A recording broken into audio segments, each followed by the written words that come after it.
En el otoño de la Edad Media, la luz y el color de la pintura fueron la mejor esperanza de un mundo nuevo por venir. Un pulso primaveral late escondido bajo estas obras maestras del pincel, diciendo adiós al universo medieval mientras abre los ojos hacia inéditos horizontes. El origen de la nueva pintura del siglo XV tuvo en los Países Bajos uno de sus centros más activos e influyentes.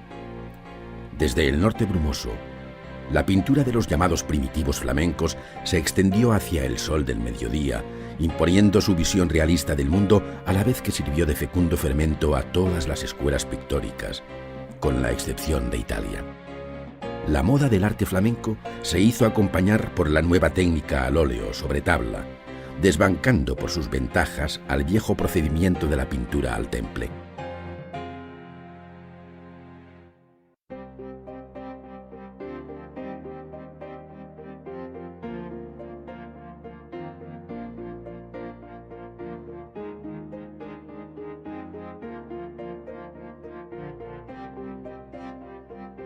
El ojo vigilante del Todopoderoso escudriña la creación. Desde allí todo lo observa, según advierte el lacónico aviso: cuidado, cuidado. Dios ve. A su alrededor gira y gira la rueda de las tentaciones humanas, mostrando uno a uno los 7 pecados capitales, los llamados pecados mortales. Más allá, 4 círculos encierran la muerte, el juicio, el paraíso y el infierno. Maestro, ¿qué es lo que oigo y qué gente es esta vencida así por el dolor? Suspiros, llantos y profundos ayes resonaban en aquel aire sin estrellas. Extraños lenguajes, horribles blasfemias, palabras de dolor, acentos iracundos, voces fuertes y roncas, batir de manos desesperadas, formaban un continuo tumulto en aquel aire eternamente denso.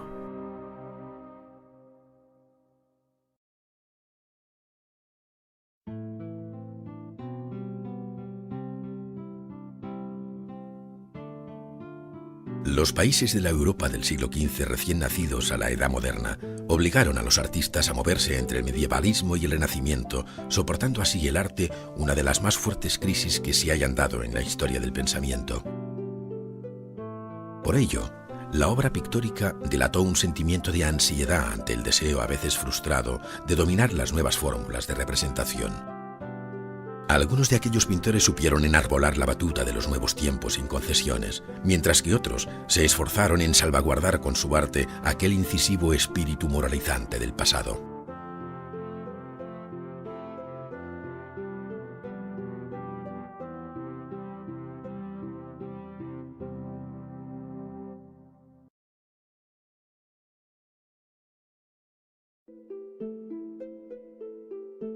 Uno de los pintores más importantes de los llamados primitivos flamencos fue Roger van der Weyden.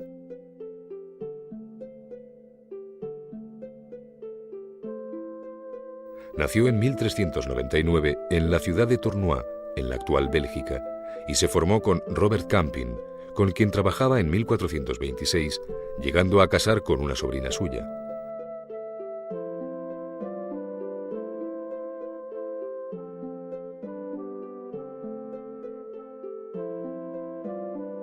Años más tarde, en 1432, alcanzaba la maestría que le permitió instalarse por cuenta propia, fijando su taller en Bruselas en 1435, de cuya ciudad fue pintor oficial.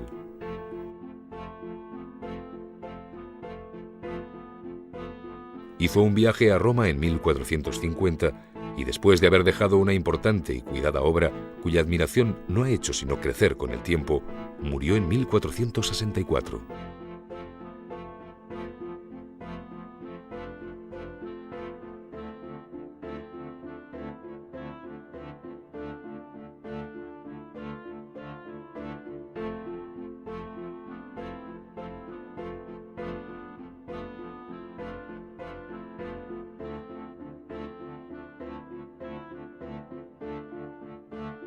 El aprendizaje de van der Weyden en el taller de Campin y el apurado conocimiento de las pinturas de Jan van Eyck hacen confluir en nuestro pintor un estilo que, siendo deudor de aquellos, se muestra original por el modo de sentir sus obras.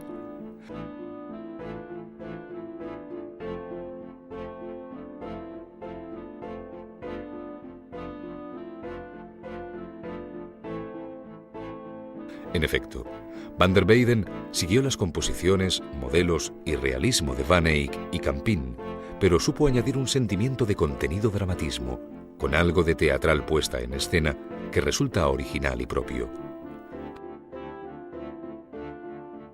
A ello contribuyó la utilización de fugadas perspectivas de arquitectura, no desdeñando el pintor los fondos abiertos con bellos horizontes y celajes.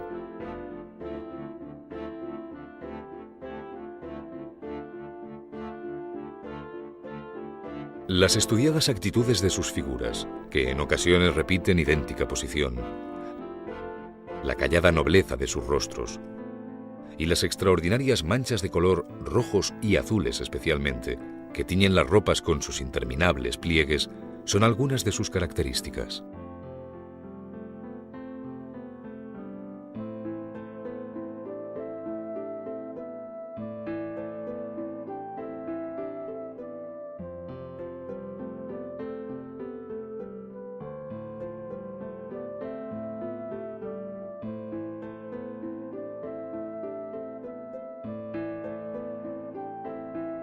La obra de Van der Weyden es fundamentalmente religiosa, si bien la calidad y número de retratos conservados obligan a considerarle como un excelente retratista.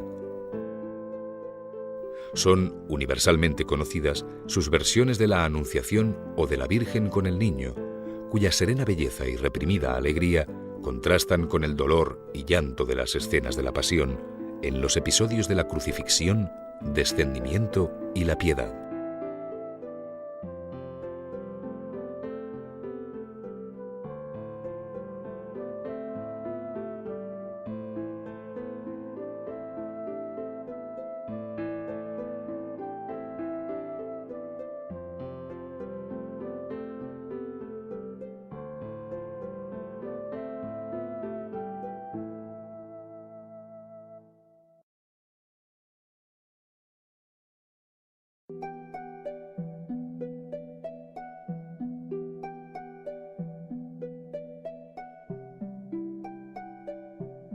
Pocos son los datos biográficos conocidos de Pedro Berruguete, nacido hacia 1450 en Paredes de Nava, provincia de Palencia. Iniciado como pintor en Castilla, completó su formación artística en Italia, a donde llegó alrededor de 1473. Debió pasar por Roma y luego recabó en Urbino, entrando a trabajar en la corte del duque de Montefeltro, donde se le cita como Pietro Spagnolo Pittore.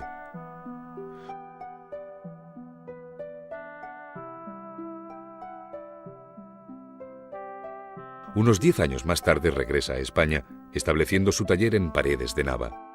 Allí se casó y trabajó activamente hasta que le sorprendió la muerte en 1503, dejando una larga descendencia entre la que destaca su hijo Alonso, el gran escultor del Renacimiento español.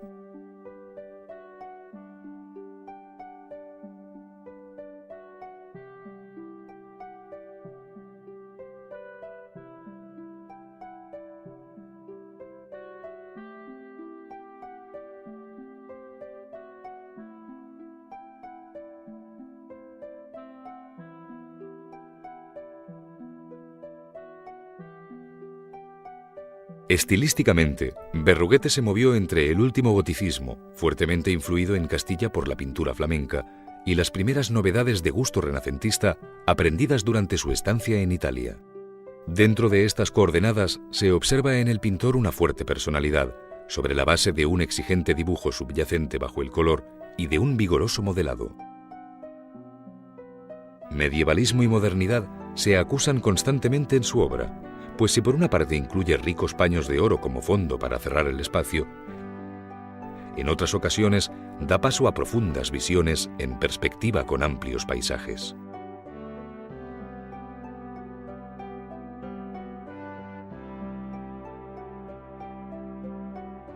Por otro lado, si la elegancia de gestos y actitudes recuerdan cosas vistas en Italia, Los plegados de las telas se quiebran con marcados ángulos al modo flamenco. La consideración de la luz, el volumen de sus figuras y las sombras arrojadas por estas hicieron de Berruguete una figura clave en el tránsito hacia el Renacimiento.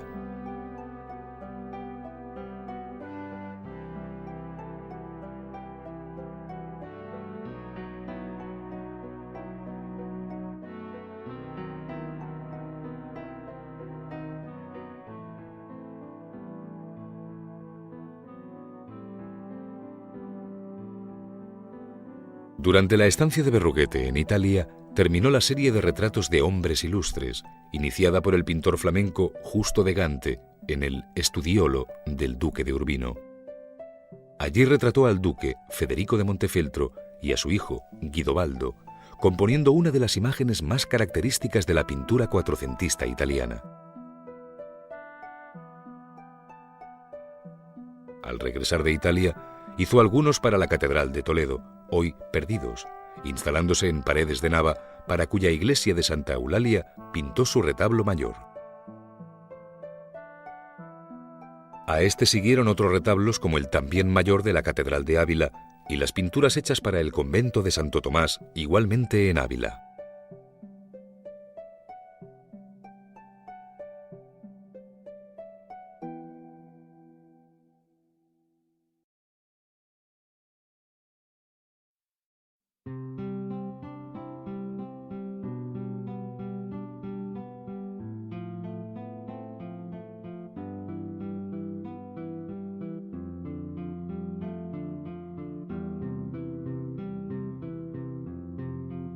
Alberto Durero encarna una de las cimas de la historia de la pintura y del grabado.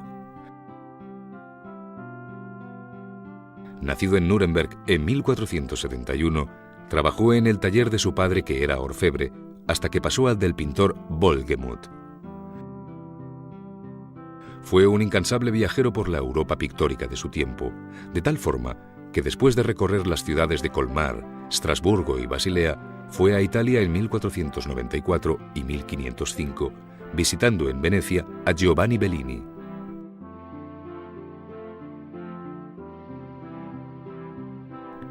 Gozó del favor del elector Federico el Sabio y del emperador Maximiliano I, quien le encargó el conocido y monumental grabado en madera del Arco del Triunfo.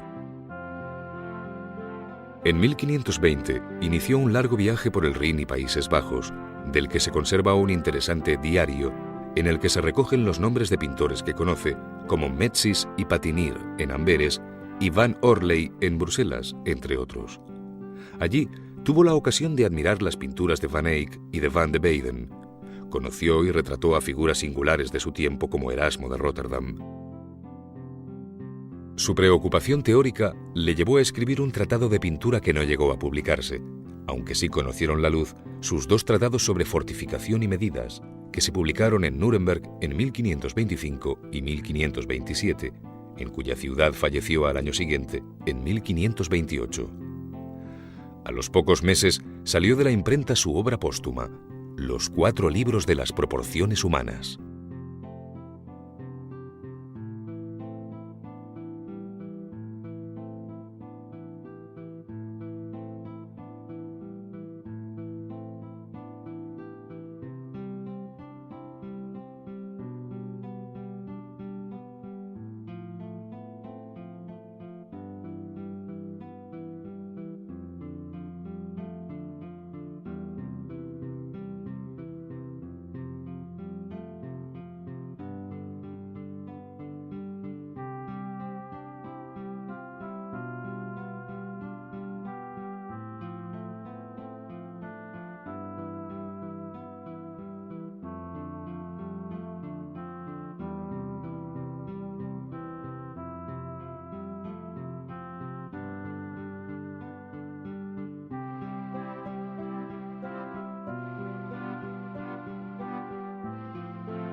Durero fue sin duda un pintor excelente, pero todavía fue mejor dibujante, si cabe.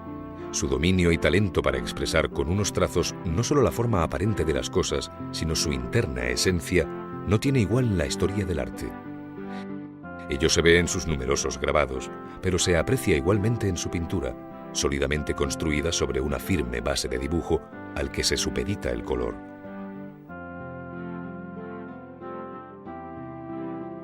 Como todos los pintores de su tiempo, se sintió atraído por la pintura flamenca e italiana, pero finalmente emerge el genio de Durero, cuya enérgica expresión resulta del todo original.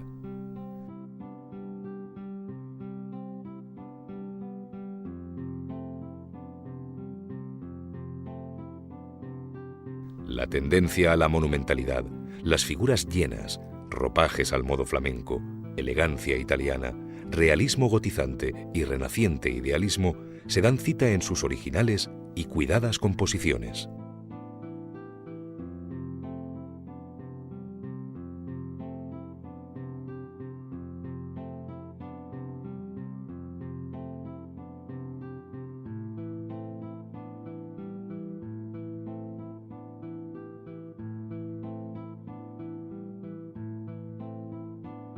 La gran pintura de Durero, al margen de sus numerosas acuarelas y dibujos, es de asunto religioso. Desde las sencillas composiciones con primeros planos como la Virgen de la Pera, hasta las complejas y lejanas visiones celestiales como la Adoración de la Trinidad.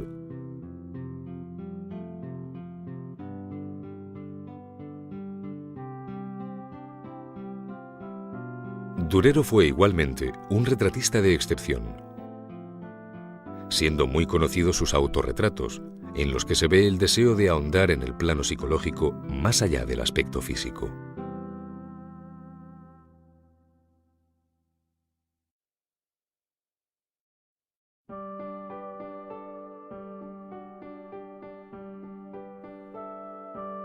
A comienzos del siglo XV, Francia popularizó el gótico internacional, estilo que exportó a los países de su entorno y que determinó la evolución del arte francés.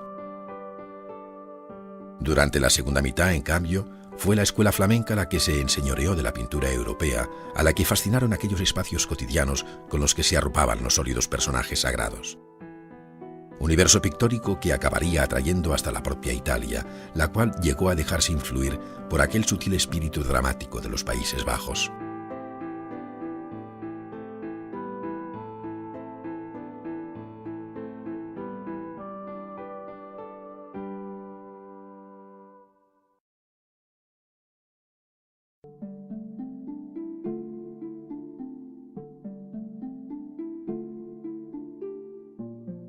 La pintura flamenca fue espejo de la sociedad del siglo XV.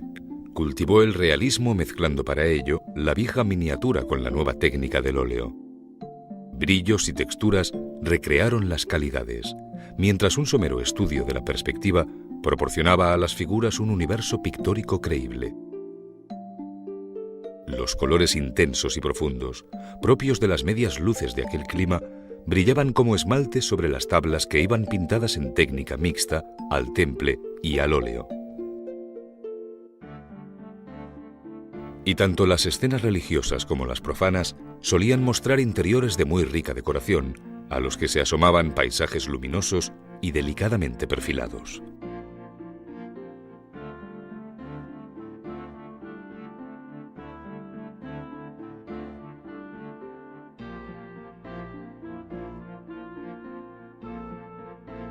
Los hermanos Van Eyck fueron los principales representantes de la escuela, perfeccionando las técnicas e inspirando a un importante elenco de pintores.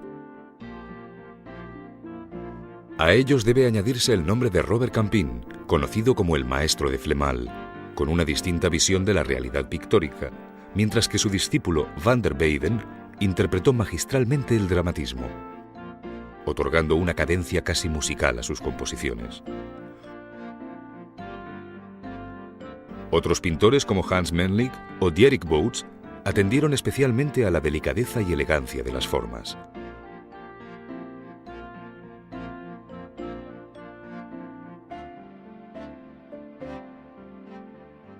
Luego, a finales de siglo y principios del siglo XVI, se produjo una fortísima influencia italiana que representaría, entre otros, Jean Gossaert, y que supuso el enfrentamiento de un nuevo ideal de belleza contra la estética tradicional flamenca, presente aún en pintores como el Bosco.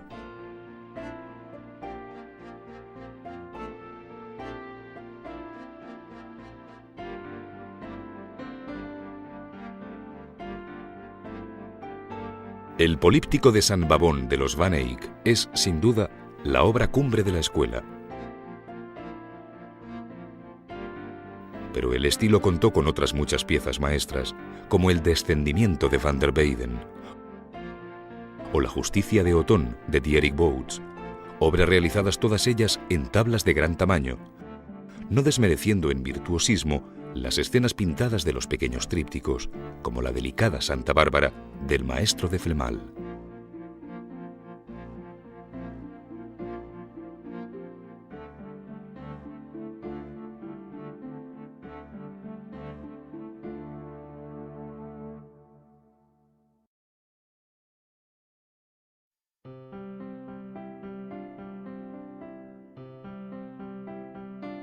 Desde principios del siglo XV, Alemania luchó por conseguir una pintura monumental partiendo de la miniatura preciosista del gótico internacional.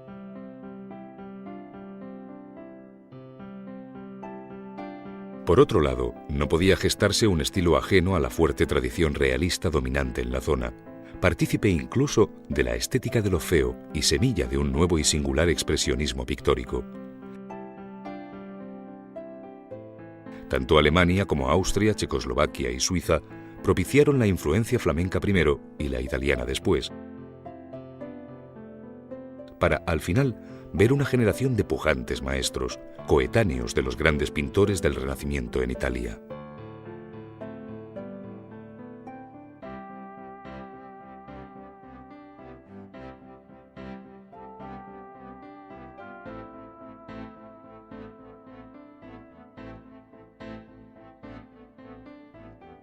Desde Lochner, que supo asimilar las fórmulas pictóricas de Flandes sin renunciar al lirismo propio de la escuela de Colonia, hasta Hans Mulzer y Martin Schongauer, que transpusieron la dureza del arte del buril a la imagen pictórica, hay toda una jerarquía formal y de comprensión de la realidad.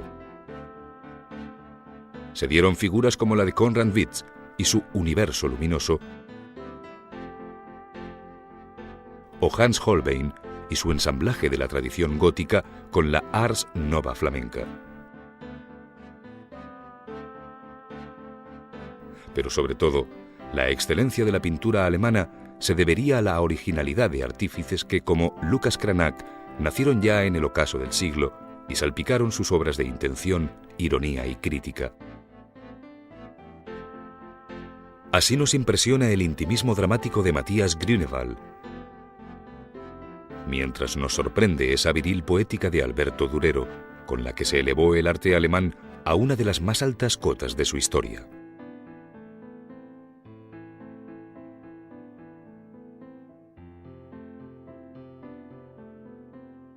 En el retablo de la vida de María, pintado en Colonia, se aunó el ritmo de Van der Weyden y la delicadeza de Bouts, con la frialdad de los espacios vacíos. Mientras que paralelamente en Baviera, la resurrección de Hans Bleidenburg mostraba una interpretación muy distinta del mismo canon flamenco.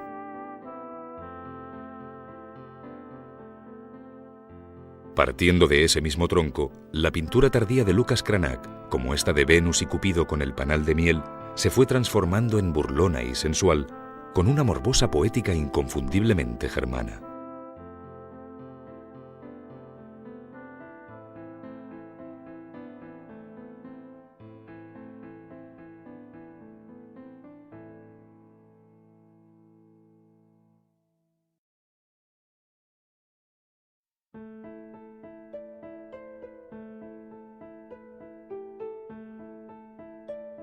A principios del siglo XV penetró en España, a través de los Pirineos, el llamado gótico internacional, un nuevo estilo nacido en Aviñón, fruto del maridaje entre la pintura sienesa y el gótico francés.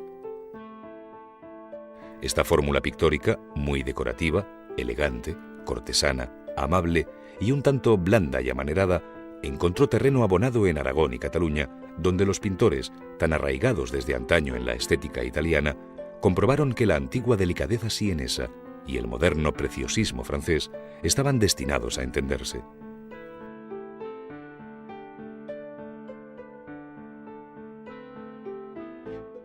En En la segunda mitad del siglo, por el contrario, se decantaron más hacia la seca expresividad de los flamencos, creándose la escuela hispano-flamenca que, aunque prosperó en los reinos de Aragón y de Valencia, impregnándose de cierta amabilidad italianizante, fue en Castilla donde alcanzó nueva identidad, incorporando incluso mudejarismos de neta raíz hispana.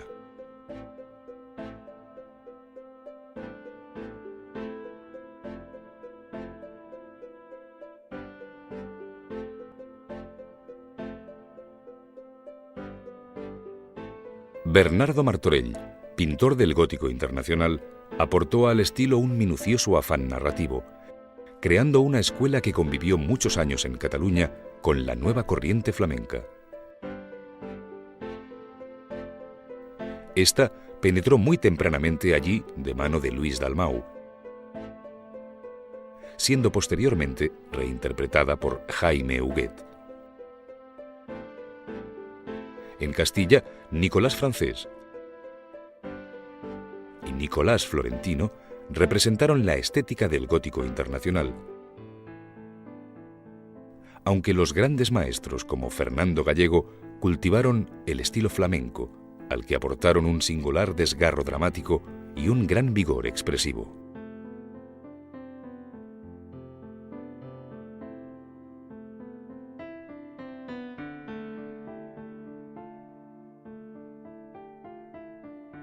En Aragón, el famoso Santo Domingo de Bartolomé Bermejo es sin duda la obra maestra de aquellas tierras, como en Cataluña lo es el altar de San Abdón y San Senén de Jaime Huguet. En Valencia sorprende la bellísima Maestad de Segorbe, obra de Jacomart, que muestra el eclecticismo de este gran artista, buen estudioso del arte italiano. De igual manera, se aprecia el italianismo cuatrocentista en el castellano Pedro Berruguete, a quien se debe la magnífica tabla del auto de fe.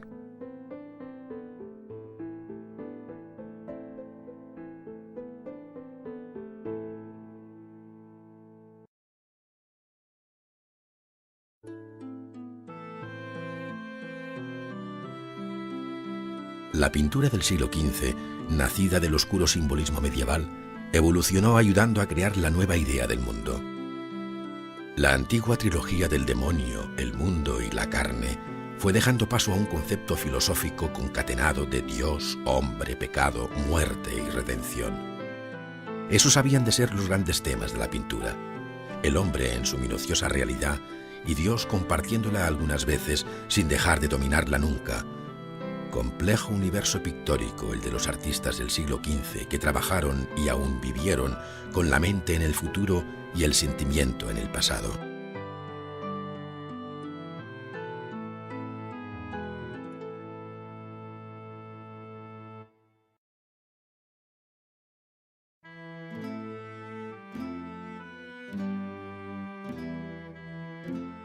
Las escenas de la pasión del Cristo, que había de culminar con su crucifixión, fueron los temas predilectos de la pintura religiosa de retablos.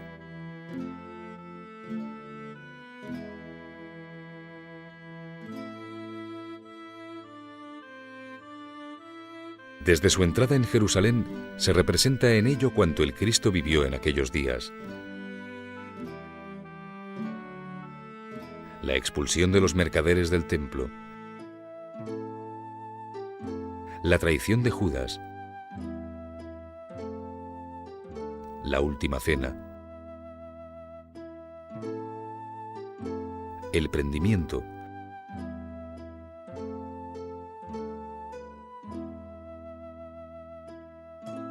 y por último, las humillaciones sufridas tras el juicio de Caifás, que desembocaron en el largo camino del Calvario, donde había de morir en la cruz el Hijo del Hombre.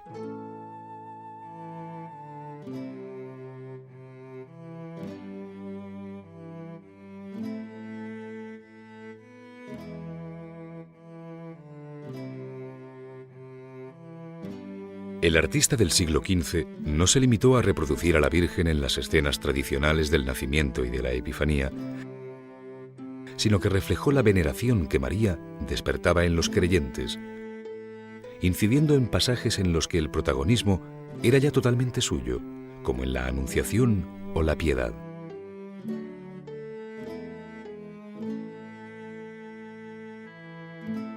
Testigo de la muerte, entierro y resurrección del Hijo, su figura interesó al pintor, que la representó también en el Pentecostés y en el Tránsito, siempre arropada con la presencia de los apóstoles.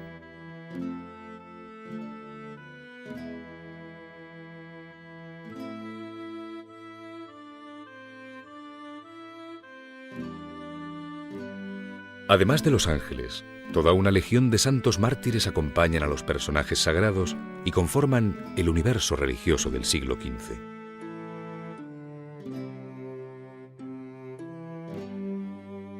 A menudo rodean a la Virgen, otras protegen a los donantes y siempre vienen acompañados de sus atributos de martirio, por los que nosotros sabremos de reconocerlos. Santa Catalina, con su rueda orlada de cuchillas y con la espada con la que le cortaron la cabeza. Santa Bárbara, dejando ver siempre a su espalda la inexpugnable torre donde su padre la encerró por defender el cristianismo. Los santos Juanes, el Bautista y el Evangelista, se enfrentan a menudo en los laterales del retablo, a veces portando símbolos, otras sufriendo martirio. San Sebastián es probablemente uno de los santos mártires más repetidos, pero poco a poco los doctores de la Iglesia fueron tomando cada vez más importancia en la iconografía cristiana.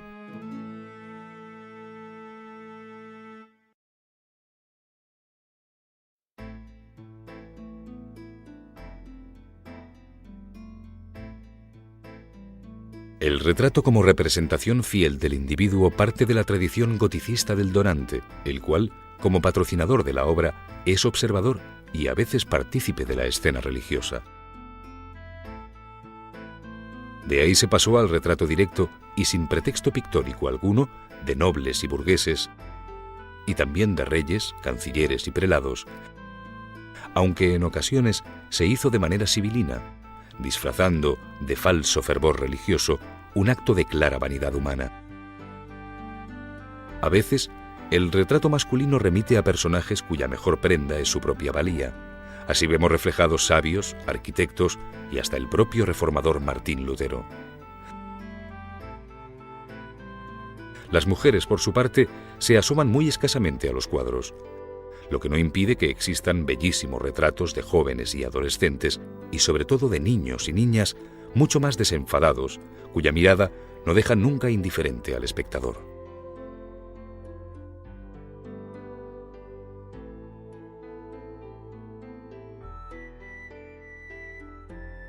Un íntimo y cálido espacio rodea siempre a los personajes, de manera que útiles y mobiliario los arropan hasta hacerlos cercanos a nosotros.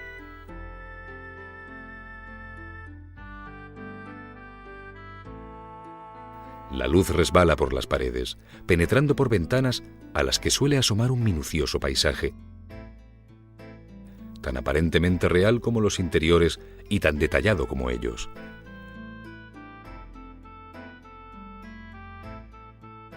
Después, es el propio paisaje el que rodea a los personajes. Ríos y valles, cuando no prados exhaustivamente dibujados, son alfombras mullidas sobre las que descansa la mirada del espectador.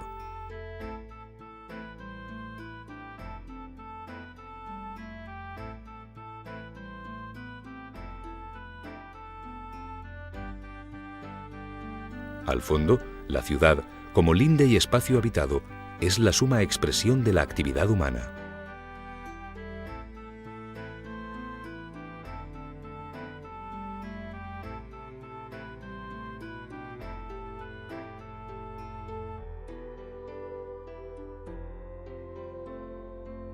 Víctima de su propia condición, la humanidad no puede librarse de cierto espíritu demoníaco, pero la avaricia es el pecado por excelencia. El oro produce tanto o más placer que la lujuria, y además sirve para comprar los favores femeninos.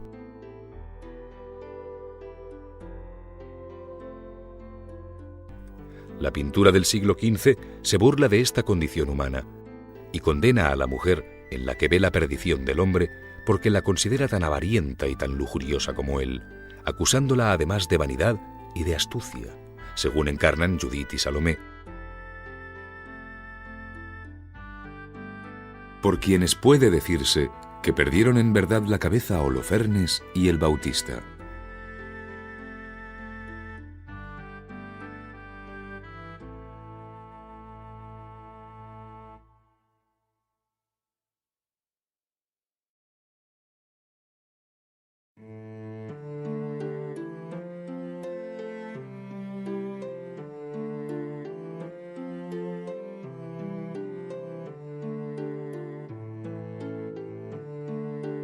La imaginación de los pintores para hacer plásticos sus pensamientos y sus ensueños, sus temores o sus deseos, fue espectacular.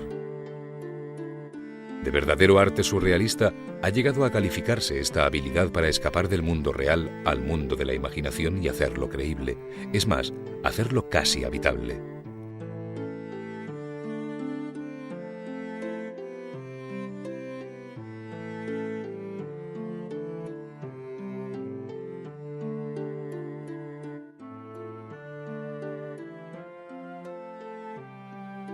No hay duda de que el Bosco fue el mayor fabulador de la pintura del siglo XV. Con él es fácil subir de los infiernos al paraíso o recorrer parajes fantásticos donde absolutamente nada es lo que parece.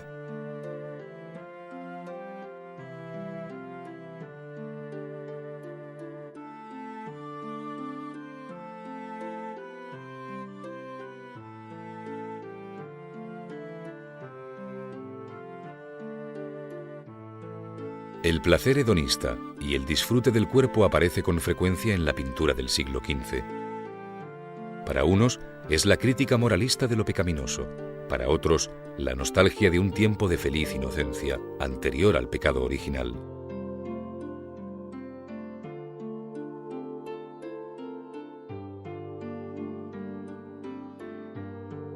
El erotismo impregna esos espacios inventados para el placer, pero no toca los cuerpos desnudos, siempre libres de malicia, sino a todo aquello que lo rodea.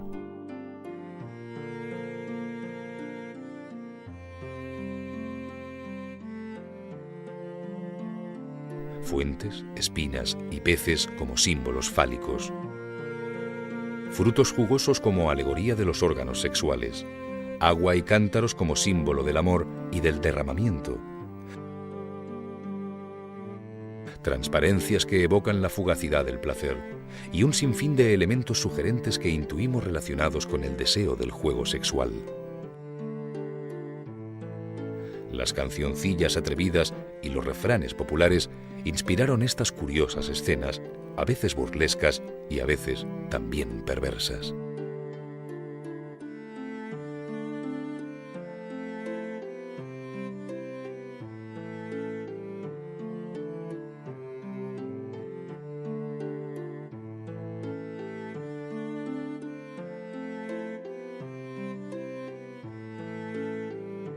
Dice el Eclesiastés que toda la carne es como la hierba, y todo su esplendor como la flor de los campos. La hierba se seca, la flor se cae.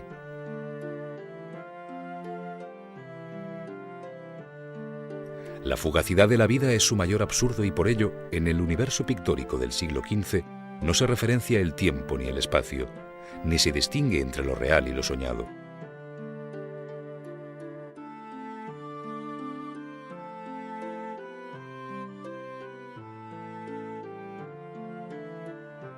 Cualquier engendro de la fantasía puede habitar este mundo insólito y a la vez real, como visto a través de un deformante espejo de feria.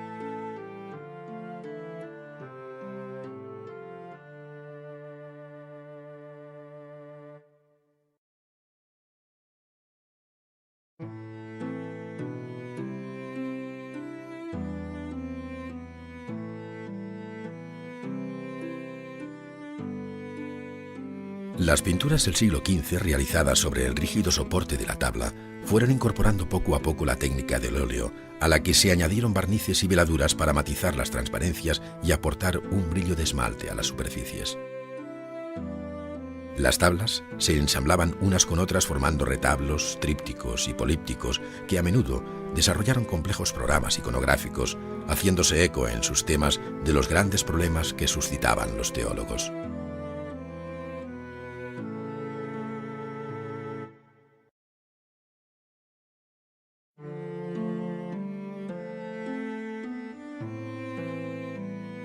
La Piedad de Aviñón, atribuida a Enguerrard Quartón y pintada en 1460, repite la iconografía conocida del Cristo muerto sobre el regazo de la Madre, a la que acompañan en su dolor San Juan y María Magdalena.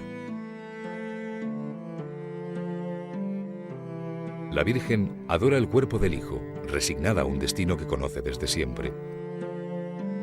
La Magdalena, en cambio, de una humanidad a ras de tierra, llora sobre el difunto. Los personajes sagrados están ajenos a la presencia de un hombre arrodillado, el donante, que habiendo costeado la obra religiosa, desea aparecer en ella en esta actitud piadosa.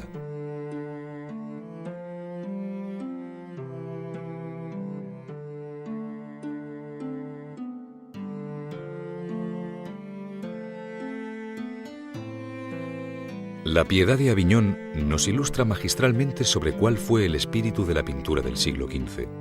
Por una parte, muestra la delicadeza y la amabilidad propias del estilo internacional, visibles en el cuidado de los rostros y en el propio canon alargado de las figuras. Y por la otra, inicia ese acercamiento a lo cotidiano, a lo real, que marca el tiempo nuevo.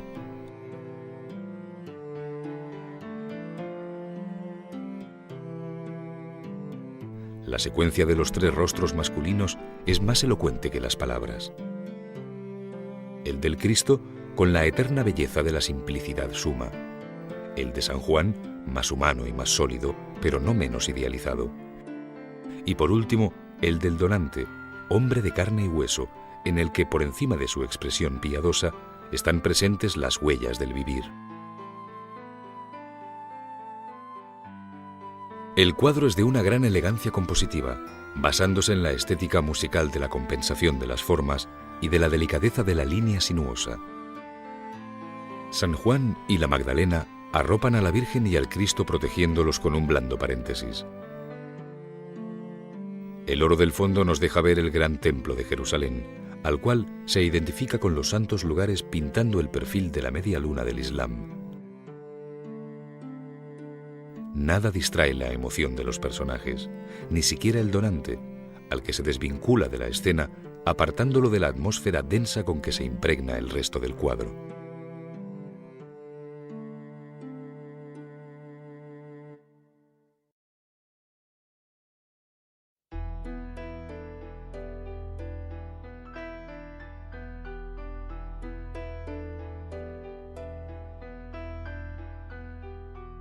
El tema principal queda explicado por las palabras de Juan de Bautista: «He aquí el Cordero de Dios que quita los pecados del mundo». Y por las del Apocalipsis: «Esta es la fuente del agua de la vida que procede del trono de Dios y del Cordero». Es la redención, la salvación de la humanidad por el sacrificio del Hijo de Dios. Los ángeles y los santos acuden a adorar al Cordero, mientras los doctores de la Iglesia y de la sinagoga estudian los textos sagrados en torno a la fuente. En las tablas laterales, caballeros, jueces, ermitaños y peregrinos se dirigen también al altar, y en las superiores rematan las imágenes de Dios Padre, la Virgen y San Juan Bautista, flanqueados por hermosos ángeles músicos y por Adán y Eva.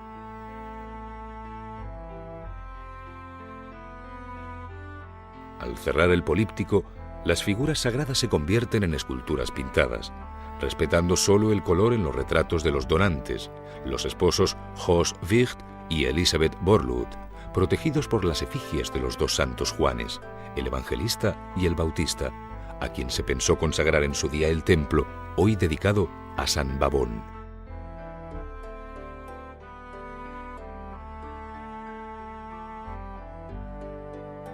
La monumentalidad es lo que define el estilo propio de los hermanos Van Eyck, visible tanto en las figuras que coronan el políptico como en los personajes de las tablas bajas que están tratados con singular empaque. Hay que tener en cuenta, a la hora de considerar la unidad del estilo, que algunas de las figuras de Huber van Eyck, como el Dios Padre, fueron repintadas por su hermano Jan.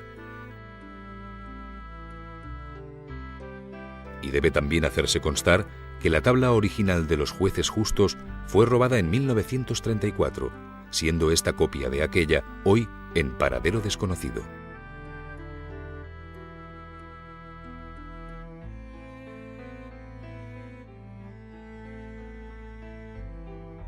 La composición es de rigurosa simetría en torno a un eje que está marcado por el vástago de la fuente y por el altar.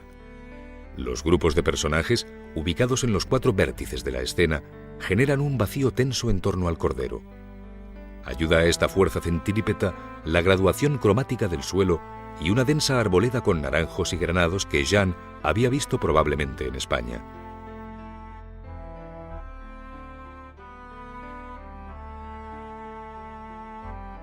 Las tablas laterales son independientes de la central, pero comparten con ella la temática, la línea del horizonte y la luminosidad.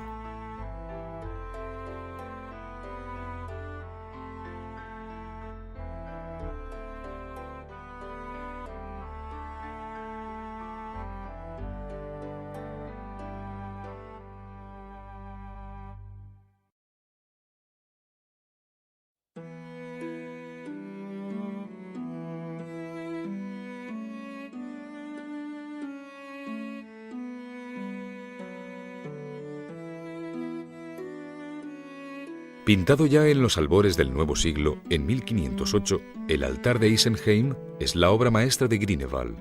Se trata de 3 trípticos superpuestos de los que la pieza más importante es la tabla de la crucifixión.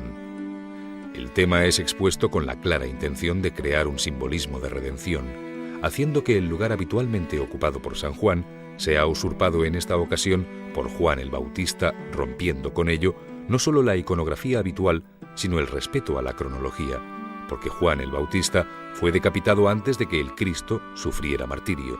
Vuelve de la tumba para recordarnos lo que ya dijo, que el Cristo había de sufrir sacrificio por los hombres y para certificarlo, un cordero místico repite el mismo mensaje a los pies del santo.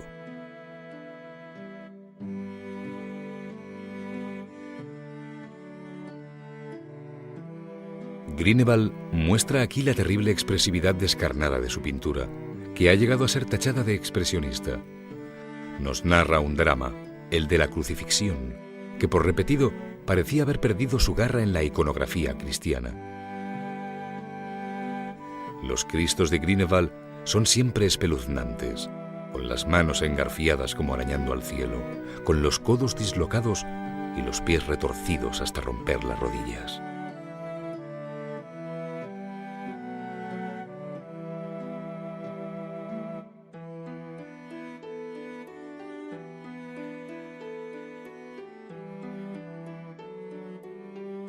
En este de Isenheim, el pintor da al Cristo un tamaño muy superior al del resto de los personajes y condensa también en él todo el desbordante dramatismo, modelando cuidadosamente el cuerpo y revistiéndolo de áridas texturas para que su presencia física se nos haga más real y por ello más insoportable.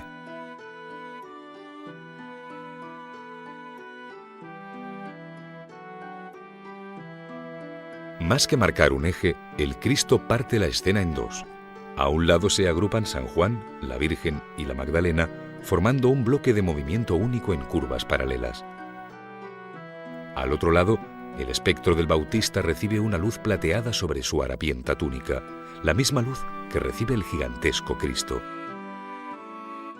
El paisaje deja ver las aguas de un inesperado torrente en torno al que Grünewald intenta asentar su dramático espacio de tinieblas.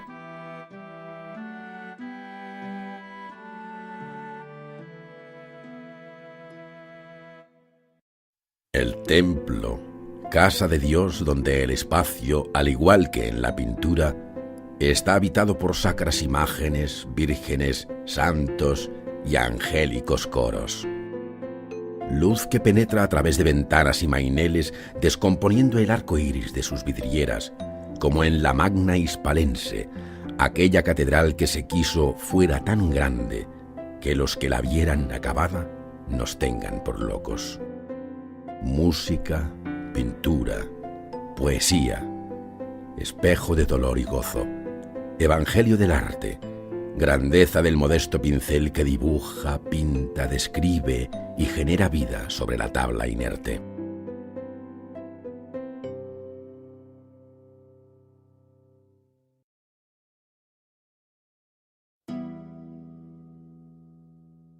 El descendimiento de Cristo fue pintado por Van der Weyden hacia 1435 para la capilla de Nuestra Señora de las Victorias por encargo de la Cofradía de Ballesteros de Lovaina, en Bélgica.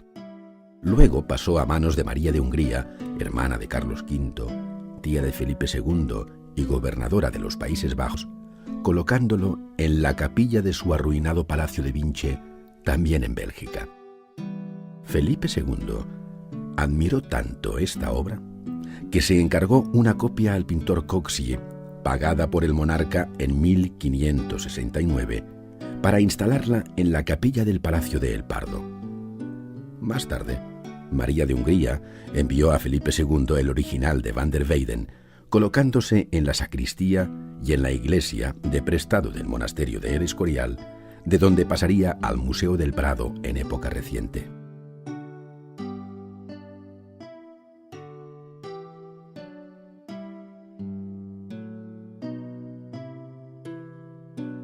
La tabla del descendimiento formaba parte de un tríptico, cuyas puertas se perdieron hace tiempo, pero sabemos que en ellas figuraban la resurrección y los 4 evangelistas. Este episodio del descendimiento nos muestra a José de Arimatea sosteniendo el cuerpo de Cristo, ayudado por Nicodemo y un tercer hombre desde la escalera.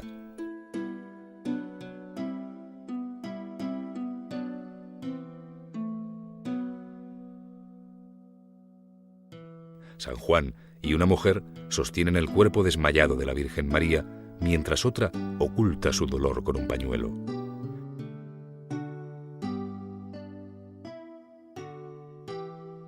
En el extremo opuesto, María Magdalena y un hombre que, portando un vaso cerrado de perfumes, parece mostrar el atributo que iconográficamente se asocia con la Magdalena.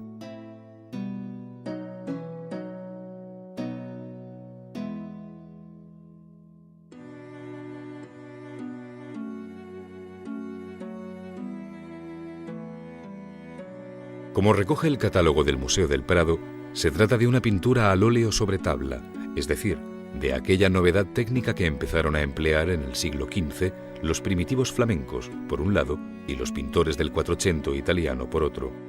Como se puede apreciar en cualquier fragmento de la obra, Van der Weyden dibuja previamente con gran minuciosidad y luego el color parece seguir dócilmente el trazo del dibujo hasta aparecer como una pintura dibujada. No obstante, la luz le ayudará a modelar suavemente tanto los cuerpos como las ropas, mostrando el pintor en este aspecto una maestría excepcional.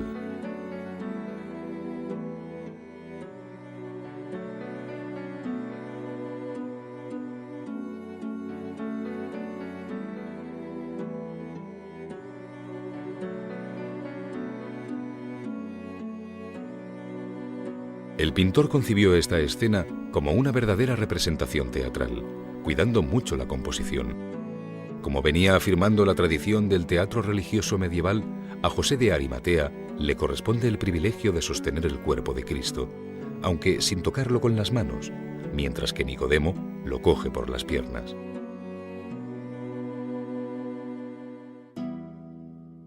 Entre uno y otro, el cuerpo de Cristo dibuja una línea ondulante a la que corresponde en paralelo el de la Virgen, siendo clara la intención de vincular las dos figuras observando el arco formado por los brazos de ambos.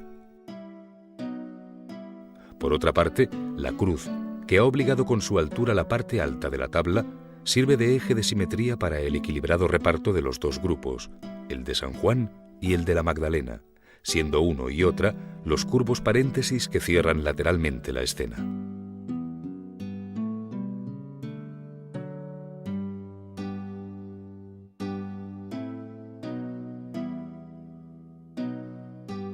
Estilísticamente, el descendimiento de Roger van der Weyden muestra todas las características propias de la escuela flamenca del siglo XV, si bien el carácter de la obra, en su sobria escenografía, renunció a los habituales fondos paisajísticos o arquitectónicos para concentrarse en la contenida emoción del momento.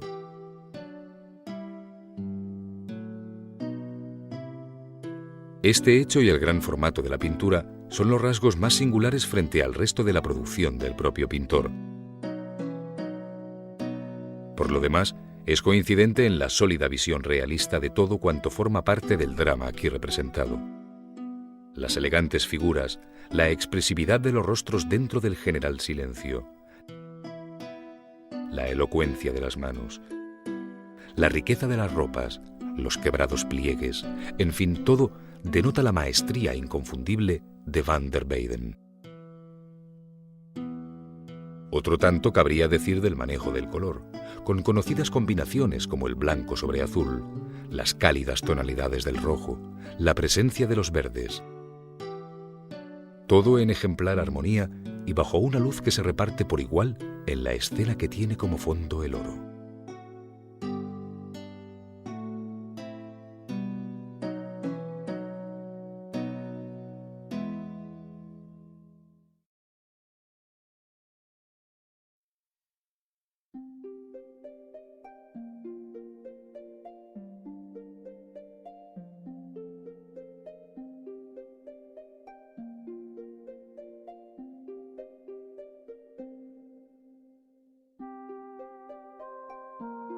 Y por la gracia de Dios, ya es hora de que empecemos a pintar sobre tabla. Y has de saber que el trabajo sobre tabla es propio de hidalgos, que incluso vistiendo terciopelo podrás pintar lo que quieras. Y es cierto que se pinta sobre tabla, igual que yo, Cennino Cennini, te enseñé a hacerlo al fresco.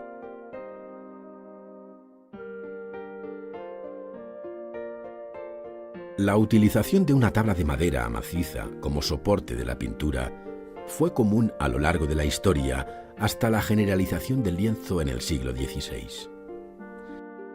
La madera, bien seca y curada, puede ser de varios tipos, siendo las de álamo, tilo y sauce las recomendadas por Cennini.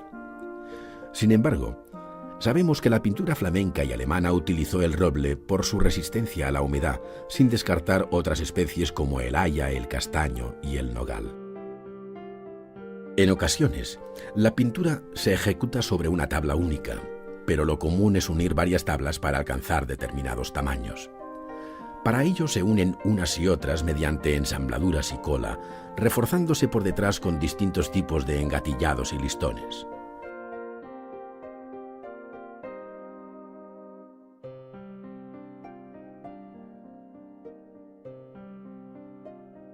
De este modo, la tabla final tendrá menos posibilidades de movimiento ante los cambios de humedad y temperatura.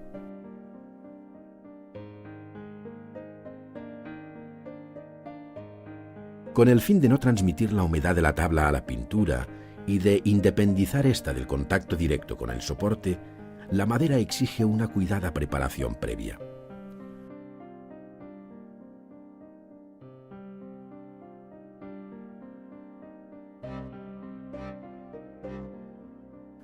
Con la lija se repasa la superficie una y otra vez, a fin de pulimentarla, eliminando el polvo con un cepillo.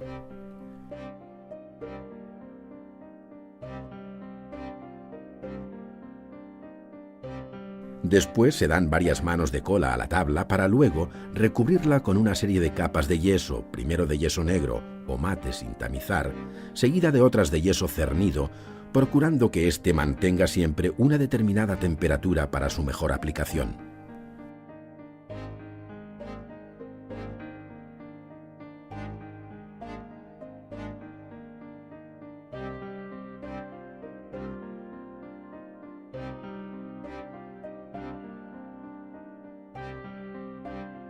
Por último, se sella el yeso con agua de cola para eliminar su porosidad.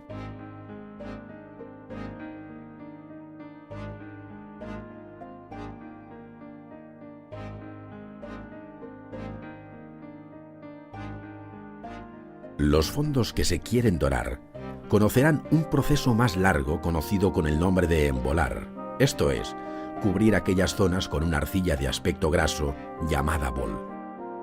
A la primera mano de bol seguirá una segunda de color rojizo por llevar más hierro en su composición, que dará un rico aspecto al oro.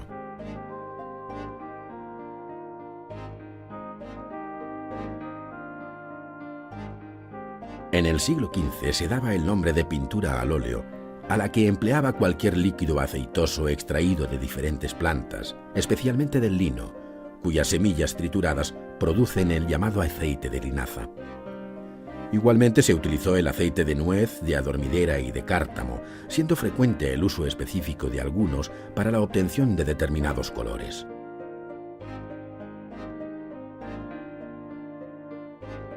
Los pinceles con los que se aplica el color varían en función del proceso pictórico, pues desde los pinceles finos de pelo suave hasta los más gruesos de cerda hay toda una gama de posibilidades intermedias.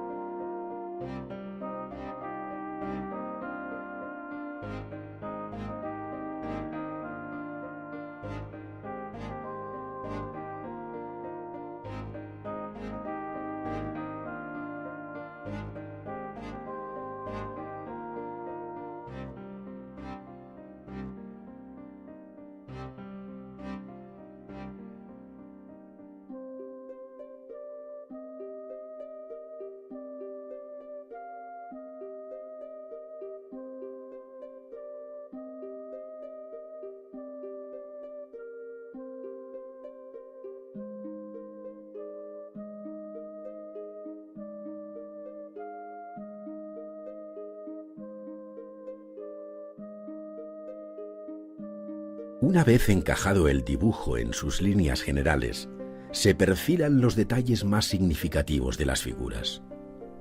Es el llamado dibujo subyacente que guiará los sucesivos pasos del pintor.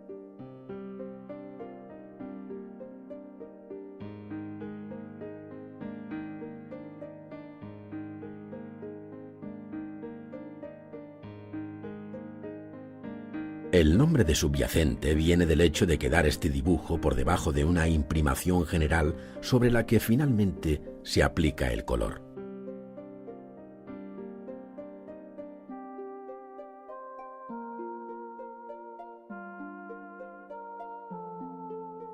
Por otro lado, las zonas que se van a dorar y previamente preparadas con el bol reciben los finos panes de oro.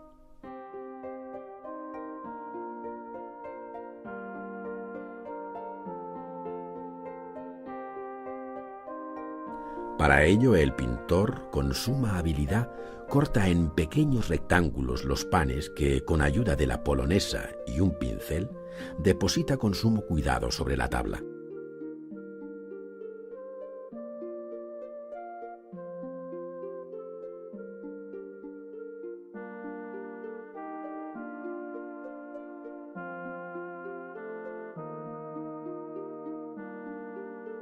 Después de eliminar el oro sobrante y las rebabas, esta operación culminará con el barnizado y posterior bruñido.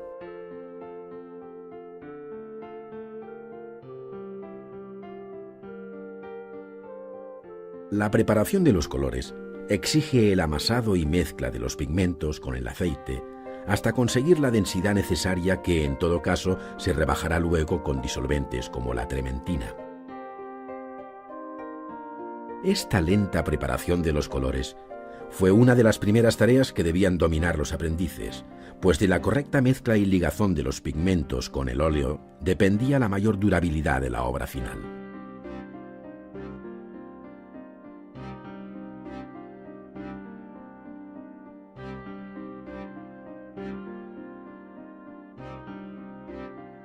Con el intenso azul ultramar, el pintor inicia la tarea de sentar el color en capas sucesivas.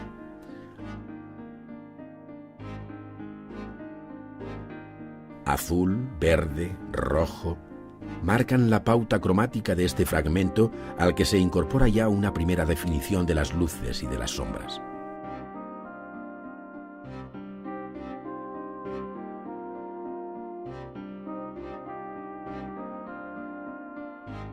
Después, El rostro de la Virgen y los quebrados paños que lo rodean reciben un tratamiento similar de monócroma grisalla.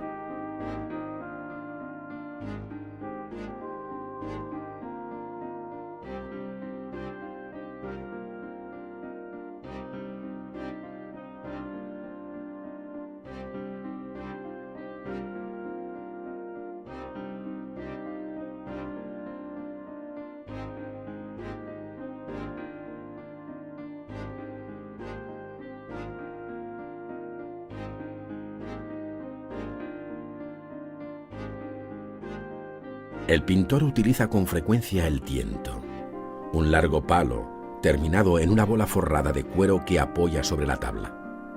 El tiento se sujeta con la izquierda y permite apoyar la mano o el brazo derecho para dar mayor seguridad al movimiento del pincel.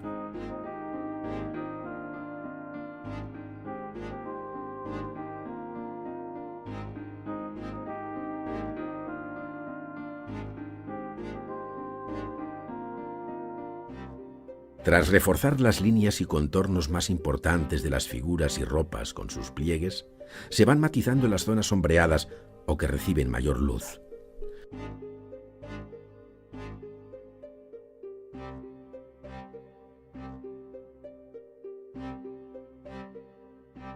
Poco a poco, la obra cobra mayor volumen en todos sus detalles, a la vez que se va saturando el color a voluntad del artista al aplicar sucesivas capas de color transparente, las llamadas veladuras.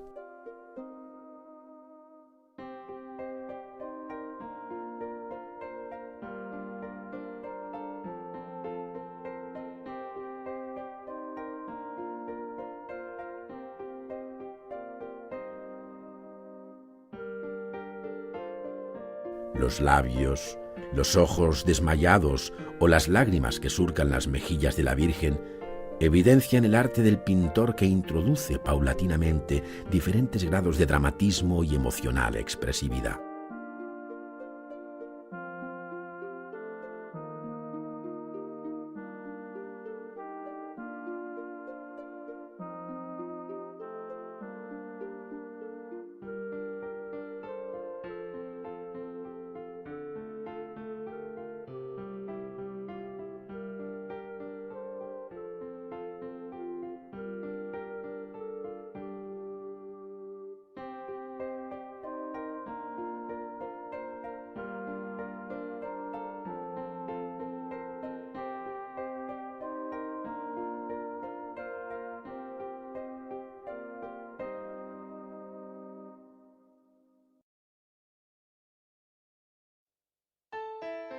En el Museo Groeninge de Brujas se conserva la llamada Virgen del canónigo van der Paele, por ser este quien encargó la tabla a Jan van Eyck en 1434 para la catedral de aquella ciudad. La Virgen con el Niño, entre San Jorge y San Donaciano, dirigen la mirada hacia el canónigo que, de rodillas, sostiene entre las manos un libro de devoción.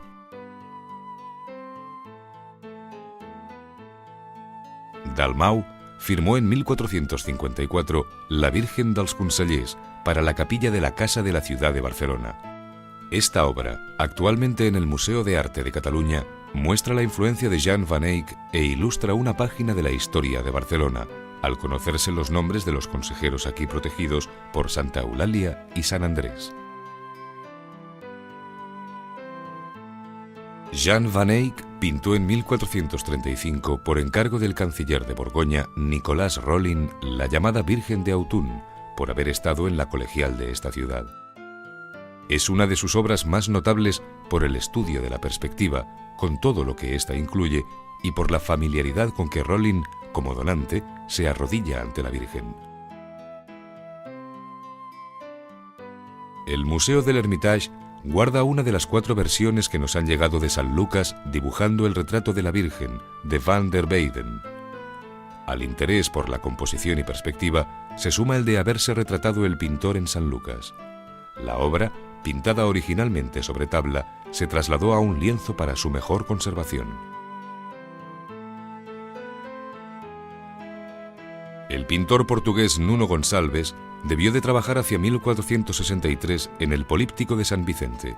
Entre sus tablas, hoy en el Museo de Arte Antiguo de Lisboa, de gran tamaño y fuerte influencia flamenca, se ven personajes históricos como Don Enrique el Navegante, tío del rey de Portugal, llevando un tocado a la borgoñona sobre la cabeza.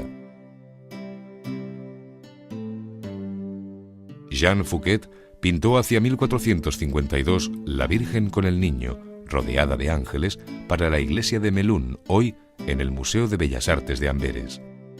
La tabla forma parte de un díptico encargado por Etienne Chevalier, tesorero real, queriéndose ver en el rostro de María los rasgos de Agnès Sorel, amante de Chevalier y del rey Carlos VII de Francia. El retablo de Santa Catalina de Alejandría de la Catedral Vieja de Salamanca fue pintado en 1550 por el artista castellano Francisco Gallego. La tabla central nos muestra a la santa, entronizada, con los dos instrumentos de su cruento martirio, esto es, la espada que lleva en la mano y la rueda con cuchillos por detrás del dosel.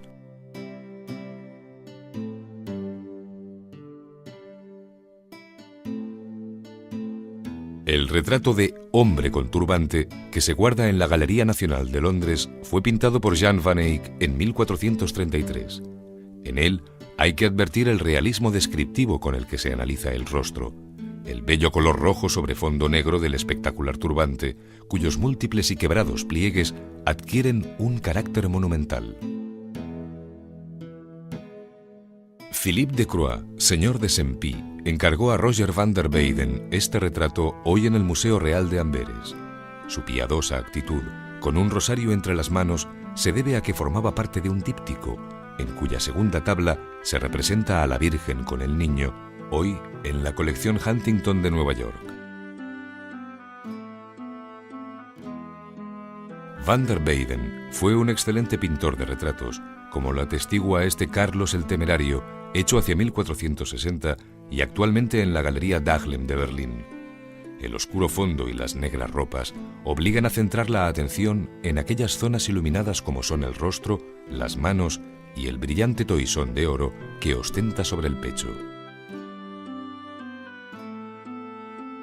Las profesiones y oficios se suelen incorporar con sutileza a los propios retratos. Así lo hizo el llamado Maestro de la Vida de María, quien, hacia 1480, pintó este retrato conservado en la Pinacoteca Antigua de Múnich. En él, un arquitecto lujosamente vestido, y cuyo nombre se desconoce, muestra orgulloso el compás de dibujo entre sus manos.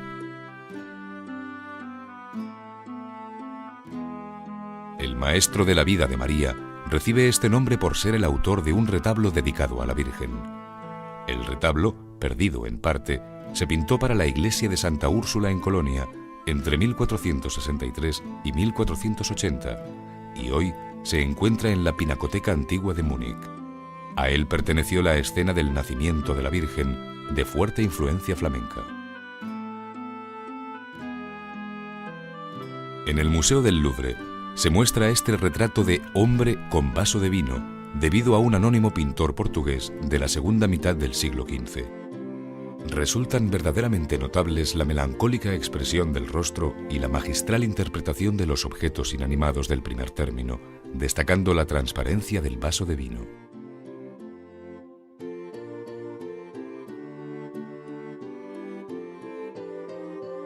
Retratos como el de Oswald Krell, fechado en 1499 y realizado por Durero, fueron en su día la tabla central de un tríptico. En las puertas figuraron los escudos de armas de este rico mercader de Suabia, en cuyo rostro cabe apreciar tanto el carácter resuelto del modelo como la fuerza expresiva que caracteriza al pintor. La obra se encuentra hoy en la Pinacoteca Antigua de Múnich. Conocemos que Alberto Durero se pintó a sí mismo y frente a un espejo en varios momentos de su vida. Estos autorretratos estuvieron colgados en su casa de Nuremberg hasta que se dispersaron tras la muerte del pintor. Uno de ellos es este que hoy guarda el Museo del Prado, firmado y fechado en 1498 a los 26 años de edad, adquirido por el rey Felipe IV. Figuras con amplios ropajes caracterizan la obra de Conrad Bitz, como se ve en la tabla de Salomón y la Reina de Saba de 1435 en la Galería Dahlem de Berlín.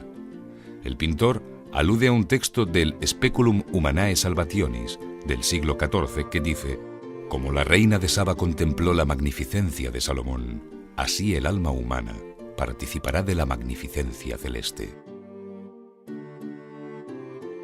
Los trípticos se componen de una tabla central y dos laterales que, a modo de portezuelas, se abaten sobre aquella, cerrándola. La central desarrolla el tema principal y habitualmente da nombre al conjunto, como este tríptico de la crucifixión de Van der Weyden de hacia 1440 en el Museo de Historia del Arte de Viena. La tabla de Santa Bárbara, hoy en el Museo del Prado, es la puerta de un tríptico que encargó en 1438 el teólogo alemán Enrique de Baer a Robert Camping, conocido también como el maestro de Flemal. Muestra un acogedor interior en el que Santa Bárbara, identificada por la torre que se ve a través de la ventana, lee con recogimiento un libro.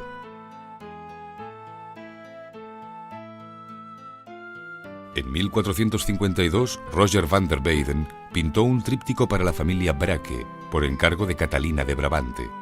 En el Museo del Louvre se conserva una de sus tablas laterales representando a María Magdalena. En la parte alta de la tabla, una inscripción en latín dice: habiendo tomado María una libra de perfume de nardos, muy costoso, ungió con él los pies de Jesús.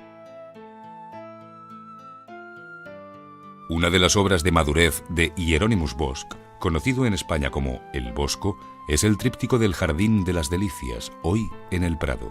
Se trata de una originalísima composición, hecha hacia 1510, en la que se satiriza el pecado en la tabla central, mientras ofrece escenas de la creación y del infierno de las puertas laterales. Pleno de humanidad y humor, el Bosco pintó el tríptico de la Adoración de los Magos del Museo del Prado, firmando la obra a los pies del Rey Negro. Fue pintada hacia 1510 para la Cofradía de Nuestra Señora en la Catedral holandesa de Bois-le-Duc.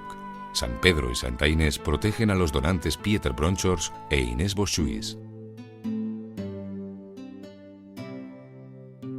En 1437 Jan van Eyck firmó este pequeño tríptico portátil de unos 30 centímetros de alto, muy lejos de los grandes trípticos que a modo de altares se podían ver en iglesias y oratorios.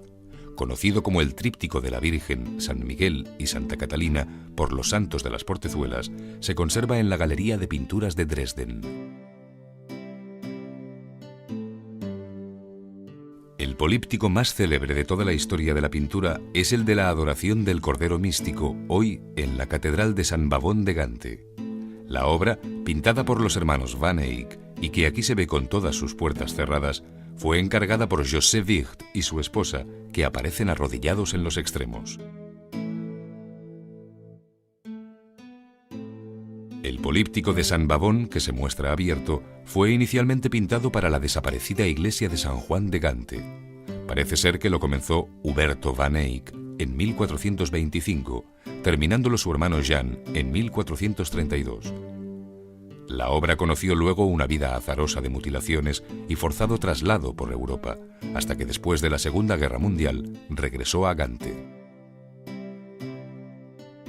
Pocas imágenes tan desgarradoras como esta crucifixión de Matías Grunewald, que sirve de tabla central al políptico conservado en el Museo Unterlinden, en Colmar.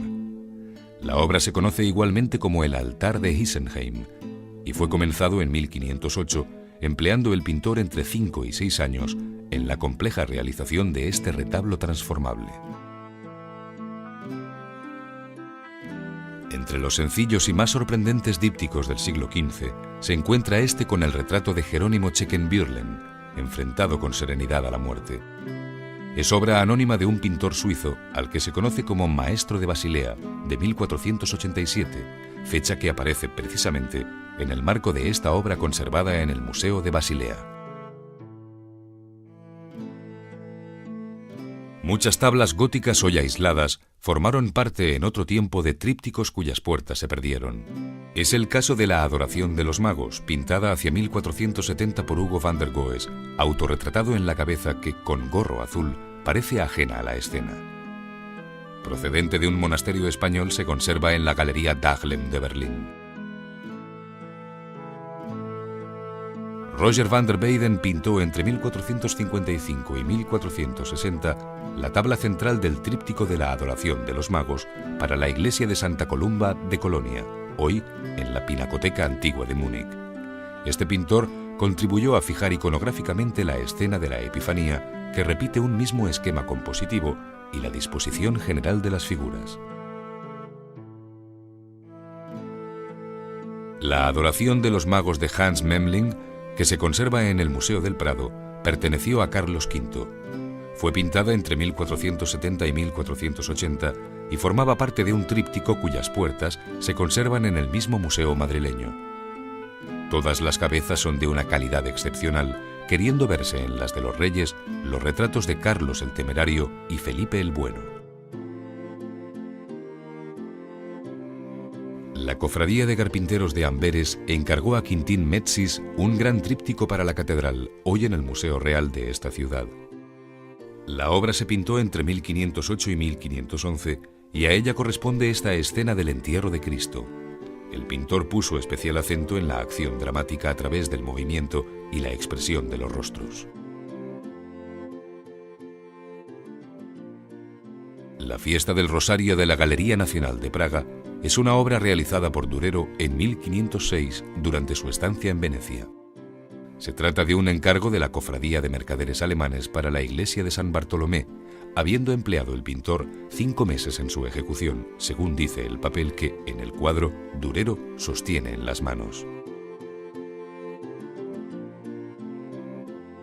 Van der Weyden hizo varias versiones de la Piedad, con muy pocas variantes. Esta pertenece a la Galería Nacional de Londres, en la que junto al tema principal de la Virgen con Cristo muerto entre sus brazos, se suma como devoto testigo la figura del donante presentado por San Jerónimo. La Piedad del canónigo Desplá, en la Catedral de Barcelona, es obra de Bartolomé Bermejo y pone de manifiesto la influencia de los modelos flamencos. La obra fue encargada al pintor en 1490 por el canónigo Luis Desplá, quien se incorpora respetuoso al dramático momento. En el otro lado, San Jerónimo revisa, abstraído, su traducción de la Biblia. En el Museo del Louvre puede contemplarse la llamada Piedad de Aviñón, obra de difícil adscripción estilística. Se pintó hacia 1460, desconociéndose el nombre de su autor, quien, con un estilo propio de gran fuerza expresiva, dotó a sus figuras, incluyendo la del donante, de un realismo sobrecogedor, tan lejano de Flandes como de Italia. La Crucifixión de Lucas Cranach, el Viejo, pintada en Viena en 1503 y hoy en la Pinacoteca Antigua de Múnich, es una obra capital de la pintura alemana. Tanto el punto de vista escogido como el crudo realismo de los crucificados, las cargadas nubes y el singular apoyo paisajista indican una nueva sensibilidad estética y religiosa que mira hacia el siglo XVI.